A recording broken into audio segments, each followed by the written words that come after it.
Ladies first. The beautiful lady here is Sharece Crawford, Yo, y'all. clap it up, clap it up. Hey, we Sharece. need energy. Where's our guest? Where's our guest in the building? What the hell's going on? We need y'all to be a part of the studio. Yay! What y'all doing now? Come on, wake up, wake up. We had to wake them up, We y'all. got a show, man. Yes, Sharece is a strategist, public speaker. She is a fighter. She is a whole bunch of stuff, but I'm going to let her get into more of all the things that she does. Tyler Jones is a health expert. Did I say your name right? Did I get it right? It's Brown, but that's Brown. That's fine. That's fine. Yeah. That's See, fine. you It's gotta a get good me right. introduction. See? Okay. I It's a good gotta introduction. get it right. Tyler Brown is a health expert. He is going to talk from the health angle. We're going to get into talking about these vaccines and keeping yourselves healthy without having to do some of the vaccines. And without further ado, let's give it up. yeah. We gotta cut the time. Let's get to it. So let's get right to it. We gotta make up for some time, you guys. We had some technical difficulties, so thank you guys for waiting and being patient with us today. You know, it's show business and we do a live show, so you know how it goes. So without further ado, let's get right to it. Who is this Miss Sharece Crawford that most people already know, but those who don't? Let's talk about the title and what you do. Yeah, I think you can hear me okay out there. I thank you for having us, Terry and Stan. We love the Longs, the Long tribe. That's right. It is great to be here on Spotlight of this over the city. Yes. The people's champ The people's champ. of media. So I have to give my peoples all their props when you bring people onto your platform to share their voices and what they're working on. I think it's phenomenal what you're doing here.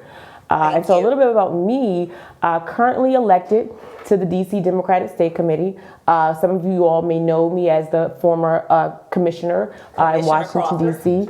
You know, period. I will always be Commissioner Crawford because that is, every time I go visit families, every time I'm in the community, that's what people refer to me as. And so we just took our work to another level on the state committee, to a national stage, because what we saw was what we were fighting for at the very local levels were impacting everybody's communities, everybody's urban cities and inner cities. And so we follow policy. We create strategy for policy. And particularly now we're working in public health policies.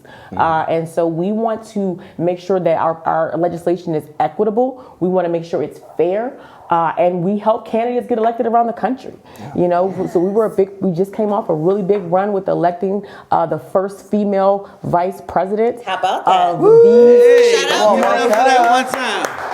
Big deal, big deal. You know, we all are allies here trying to create a better society for the children that I want to have in the future. And so that's what we're going to get into a little bit later. Yes, I love it. I love it. I love it. Hello, Tyler. Hey. And let's talk about you, Tyler. Let us know a little bit about yourself and what you do. Hey, Brown? I'm happy to be here. Okay, I'm Tyler Brown. I'm a native Washingtonian. I'm a personal trainer and community health and wellness expert. Done a lot of work with the YMCA National Capital, groups like Run Hope Work here in over in Ward 8, that is. And Shout out BJ Page was over there one time. yeah, exactly. He came on board right after me. Yeah, the homie I already know, familiar. Exactly. Good folks. And so, you know, I'm all about health and wellness in the community. I'm also about delivering like amazing detailed marketing campaigns around social causes. So me and Sharece just partnered with UPO to do some great work around the census and getting folks in the community to understand the impact of the dollars that come from the census and what we should kind of leverage that to get money to our neighborhoods for things like schools and other resources. So me and Sharece kind of partner up on a lot of different initiatives, and the last one we did was called Refuel DC, and we got a lot of fruits and vegetables out to the community, did some health and wellness activities. And then we saw, and this would be interesting to you guys because you guys speak a lot about this, we saw that the city council passed a bill recently that raised a red flag for a lot of us. Let's talk about I'm that. not a Let's talk parent. about that bill. Yeah, let's get right to it Let's because get as to a health that. and wellness expert, I'm a little shaken up by this. And Sharece has been doing some great advocacy around this. Shout out to Kamon Freeman over at We Act Radio and a lot of the other groups at Deedwire and the coalition that's been forming around to push back against this bill. WAMU just published an article on this today. A good guy named Martin Ostermuhl. Check him out. Shout out to him. And so, Sharece, tell us a little bit about this bill and kind of like why it's an issue, if you Yeah, can. let's discuss this so this is what we're here for. Spotlight over the City is here to discuss the things that may not make your Fox News or your Channel 9 or your Channel 4, but it's very important for the community to be aware because it's going to pass or not pass based on you not knowing. And so we're here to let you know and be informed.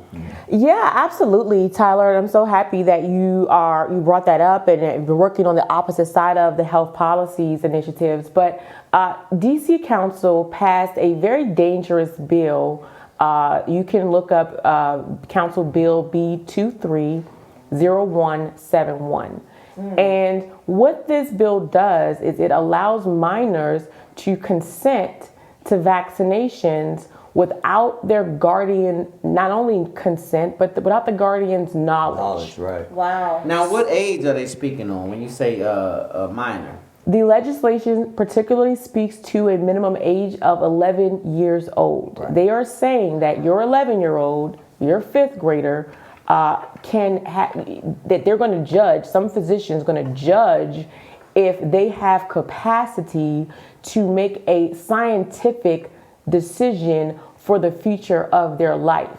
And so, there's certain levels of problems with this bill that I'm happy to share with you all. So I'll let you navigate the conversation. But I want to just be very, very clear. There's a hashtag on Twitter, on social media, hashtag veto B23. Right. That's the start. But let's Veto B23. Veto B23. And that's the simple version. And to be specific, it's veto B230171. And that's what the link is in our bio at Crawford at Large on social media, on Instagram. And we're going to make sure we get that to all of you to put into this story chat. But hashtag veto B230171. And let's make it clear really quick. The council members that voted to support this, these are your local elected officials in the district, right? So you got somebody named Mary Che, and she's a council member for Ward 1, am I correct? Mary Chase, Ward 3. Ward 3, okay. Ward So 3. Brianna Ward 3. Doe is Ward 1. She voted in favor. She voted in favor of this Wow, too. wow, Okay. wow. Now, this bill is specifically about kids that don't have parental representation, right? Yeah. It's framed to say if your kid doesn't have representation, right? Nobody speak for them. They should be able to vouch for getting this treatment, right? In the sense that nobody's there for them. But how many kids in Ward 3 and Ward 1 don't have anybody there for them? The number of youth in crisis in those wards is not quite as high as the number of youth in crisis in Wards 7 and 8, for example. There's also not that many of youth of color in those wards as are in Ward 7 and 8. Exactly, that's what I was about to somehow say. this policy may end up riding harder on the back of young black 11-year-olds, then it might land on the back of the 11-year-olds in the communities that these legislators represent. So why is this a good idea? Why is this a good idea from them, right? And Todd makes some very interesting points, and not only that, it's going to impact children in the DC public school system. But let's make it clear, Right. This is a national problem. I've gotten calls from California, the Midwest, New York. I've gotten calls from Texas.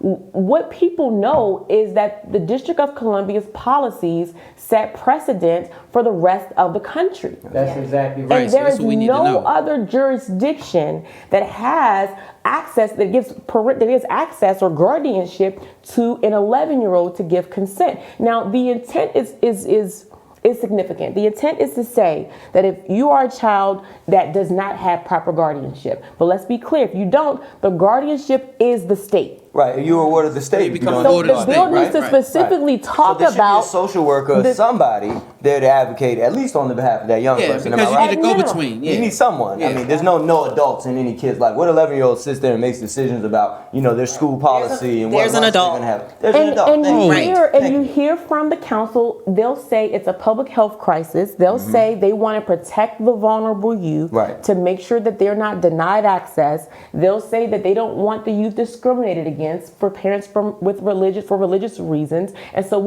I had a conference call with the religious and faith-based community this morning.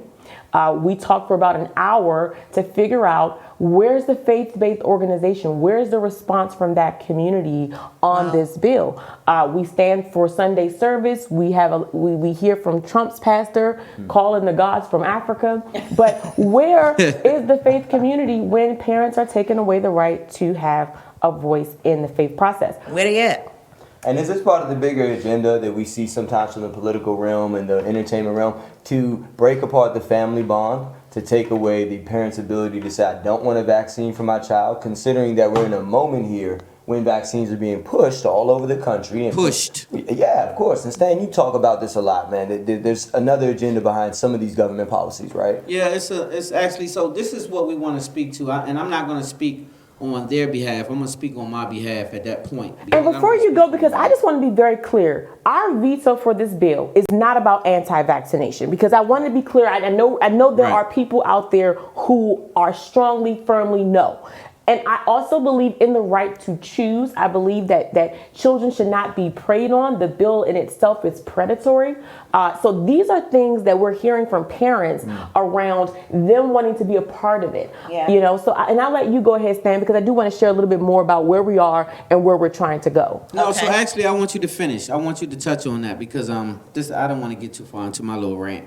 So I want you to, because it's important that you have this voice Yeah. while you have this platform. So I want you to finish speaking to it. Yeah. So like you said, it's important on all levels, and that's why I, wanted to make sure that I invited Tyler, because he's been significant, like he said, on our partnership with Refuel DC, bringing fresh fruit and vegetables, talking about organic options. Yeah. So while we wait for a vaccine, while we wait to get the most healthiest option, the goal is optimum health. Optimum health. That's right. That's what we This believe is in. the goal for public health, optimal health. Okay, so how do we achieve that? It's going to take a comprehensive approach, and we're solely focused on the promotion of a vaccine without the real strategy of what's happening in between time.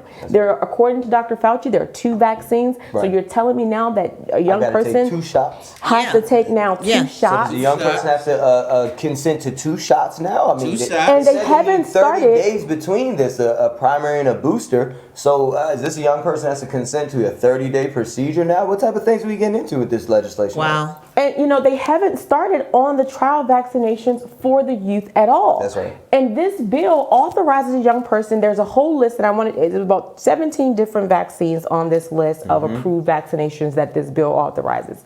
COVID-19 was on the list before the vaccine just got approved this week. That's right. It was on the list Still in trial. before the trial process was approved. So say that we one are more time. reaching- Wait, let's Say that part. I want y'all to listen up. Man. Listen up to what's being said. Yeah. That Be part. clear. Say that one more time. So there are this bill B230171 authorizes a list of about 17 different vaccinations, and COVID-19 was a part of that list before the vaccine was approved. The vaccine just got approved this week, and it was already pre-authorized. They signed this legislation in October. This is crazy. And so what you all are helping us do is to educate the community. Thank God. 80% what we of the have to do. families we've talked to right. had no idea that the bill itself had been passed. Wow. So this is what we call a sneak attack. In case you What is it, baby? It's called a sneak attack. Let's be honest. Like, we got to stop this BS. We got to get real blunt and be real candid, because we talking to a community that's not getting real informed information. They're being misinformed, in my opinion. So let's go back to what just happened, and I'm gonna tie this in, and I'm gonna make it quick. We just saw the restaurant business stand up for themselves, and they pulled statistics. And they showed statistics publicly on the news. And what they showed was that the media is misinforming you. The hospitals weren't overran with bodies. The hospital was actually laying people off because they didn't have enough work for the workers. Wow. They also was at 18% capacity and not 80 or 70 or 60 or 50 or 40 or 30% capacity. So Yep. they proved it in the courts. And then they had to release that foolishness that they had put on Shutting them down their as far as the shutdown of the restaurants. And this was in what county? Anne Arundel County. Shout out to Anne Arundel County for standing up. Right. So in PG County, I need you guys to do the same thing. Look at those same statistics. Wonder why they won't let you in the hospital. Why they won't do autopsies on the bodies. Right. Why these things are not happening, and why you won't ask the damn questions, because you're so afraid that you won't even think for yourself anymore. Why won't you ask what happened to stroke patients? Why was it a situation that where we were the high blood pressure, and one of the things that was the leading killers for black people, That's right. unbeknownst to us, was heart disease. Heart That's disease. right. These were some of the things that were killing us at a rapid rate, allegedly. And now, all of a sudden, everybody has COVID-19. And so what I want you to understand is, think a little bit. It's an agenda being pushed, and I can say that because I'm very clear that it's an agenda being pushed, and we're feeding into this agenda. And the black and brown people are the people that this agenda is first going to be pushed on. It's why they said, let's vaccinate them first. So before I turn it back over, ask yourself this question. When have this community ever been helped first when we've been in trouble? When we were getting murdered in the street by police, did they say, "Ooh, let us help the Negroes"? When we were dying at a rapid rate at AIDS and everything else, did they say, "Ooh, let us help the Negroes"? No. So why all of a sudden the black and brown people are so being concentrated on with a vaccine that you don't know a damn thing about yet? So you say it's been tested and tried, but we know 1 year cannot get a vaccine tested and tried that will be safe. When you already had tried to vaccinate us in experimental activity all of our lives from Tuskegee on about. And so now we're supposed to buy into your foolishness and believe it? I don't think so. To your point, these real challenges is the reason why we partner with Howard University and about 10 different alliances, the DC Health Alliance Network, to bring in Dr. Fauci for question and answer to specifically talk to the black community. And so we just had that event, and what I will say is that this bill does not help with the distrust. And so if our goal as a city is to reinstill trust, if our goal is to really show the community that we're standing with, that our legislators, that our mayor is standing with the community, then this bill will be vetoed and sent back to the committee so that it can be reworked to really let the community know that we heard you. So this bill right here, to me, is an atrocity. This is something that they're going to do. They're doing a lot of sneaky, piggy BS just because a lot of people don't have representation. A lot of people are not aware of the things that's being underlined done to the black community and the brown community. Shout out to my Hispanics, too, as well. It's in your community as well. They want to put us on the chopping block, basically, and they want us to be the first to experiment with this foolishness. And don't think that this is accidental. Please don't be foolish. And let's get to the numbers, though, Terry. Let's talk about why this meets your bottom line.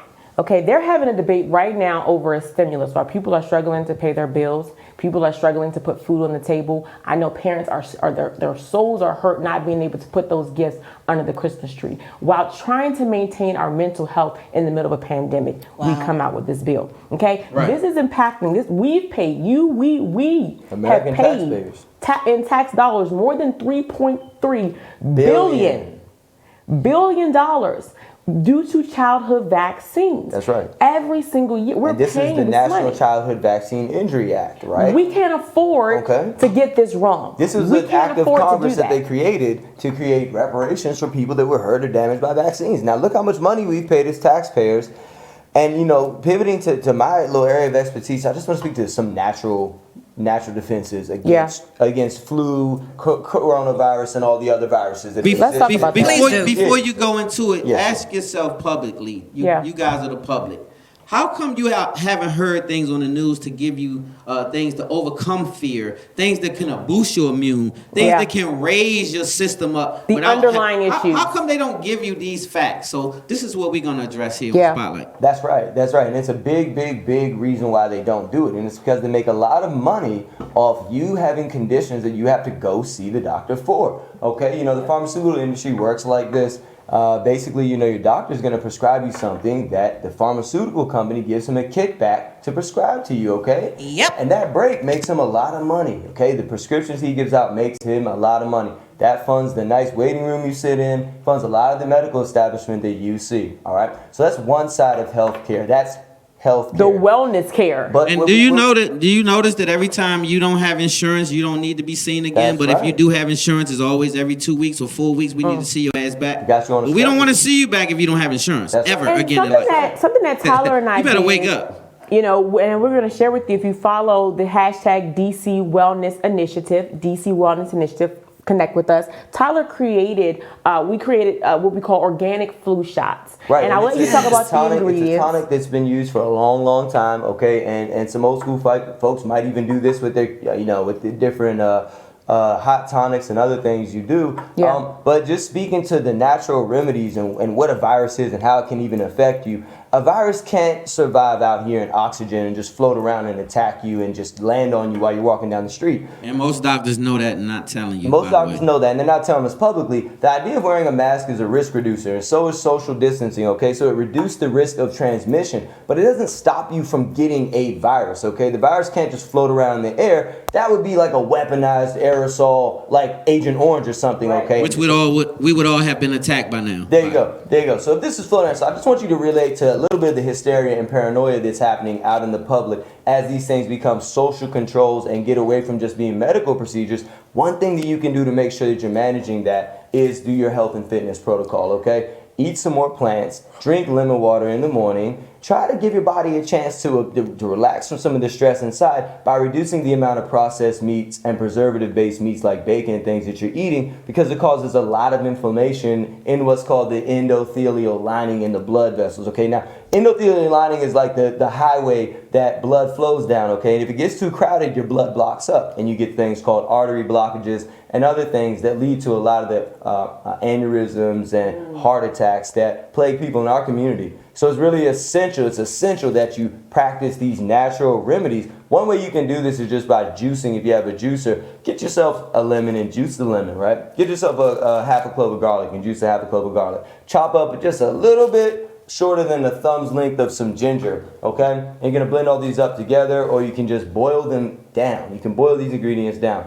and create a natural tonic. You're gonna throw in a little cayenne pepper to that thing, and then you just blend it up, okay? Let it cool down. You can drink it at any time. You can also juice these ingredients to get a juice version of this tonic. You can serve it chilled, okay? With a little honey to sweeten it up. And what this thing is gonna do is alkalize your bloodstream. It's gonna kill the bacteria and viruses that are in your body by making your body inhospitable to these organisms. So just remember, viruses aren't floating out there in the world to jump on your back. You can look up on not on your food when you go get the groceries from the car. It's not in your mailbox or none of that. It's not happening like that. They don't work like that, okay? It's not Look that up way. on Wikipedia. Just look up what a virus is, and you'll see a page that describes something that can't even live in the sunlight. So the reality is that they're describing something a little different when they talk about coronavirus, but that's okay. And so we'll get more into that. We're running out of time, you guys, because unfortunately we lost a lot of time with the technicals. But I want them to make sure that they can find you guys and any of this information they can look up. So we can continue these discussions. Bring you guys with them. back on the show. We can do a spotlight after dark or whatever we can do. Sure. But we have to make. We got to up for the keep time. people informed. Yeah, we do have to keep you guys informed, and so just be careful with the misinformation that's creating a lot of fear, because that'll also lower your immune system. That's right. And it'll allow you not to be able to fight. And please stay away from your dairy products. That's right. Your dairy products is gonna not allow anything to but inflammation to lower your vibration. It'll definitely no dairy. That's right. You know, you guys, this was such a great time here. Todd gave us some really good notes that really we're putting it into reality. You know, my mom was sick for about 2 weeks, and then we gave her one of the organic flu shots. She hit the flu and shot. it flushed out her system within 12 to 24 hours. Yeah, and you know, your herbs. Take your herbs. Take your herbs. Take your herbal medicine. Make sure you drink alkaline water. That's right. Get your body alkaline. Keep it oxidized, because the things can't live in oxygen. They will have to die. Make sure your body's oxidized. That's right. Bet on yourself, you guys. Bet on yourself. Don't rely on the government, because they really haven't rescued you in your whole life. So don't depend on it today. Make sure that you're a thinker and not a fearful person. We gotta go. What time? Get strong. We gotta go to a commercial break. Okay, we got a commercial break. And health and wellness advice. Thanks, Yes, guys. and we'll be right. Make sure you guys tell them where we can find you on the way out. Yeah, Real quick. definitely stay connected at Crawford at Large. And find me at Get Strong Fitness on Instagram. Check us out. Check us out and sign the petition, guys. Call your mayor and sign the petition. What's the bill Sign again? the damn petition. Hashtag veto B230171. What she said that way.